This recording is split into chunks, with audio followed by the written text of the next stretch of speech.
হচ্ছিল, বাচ্ছিল জাম, school time, স্কুলে ছুটি হয়েছে। এখন একটা বাস অলরেডি ঢুকে গেছে এখানে।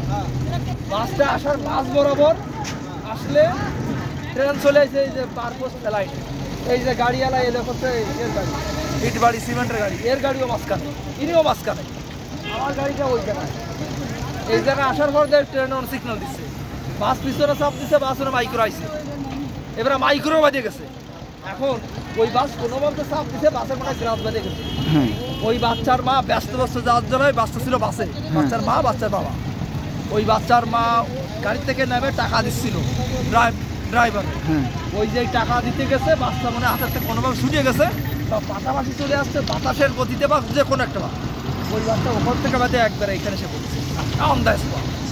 এবার আপনি বোঝেন যদি বাসটা না সত্য, ওই বাসে বাদে বা বাইরে ওই ট্রলি দিছে, ওই ভাই ট্রলি ছিল, এ ভাই আপনার ট্রলি না, বা বাসে যদি বাধ্য পুরো রেলটা উল্টে যেত, পুরো রেল, অন্তত 1000 লোক মারা যেত।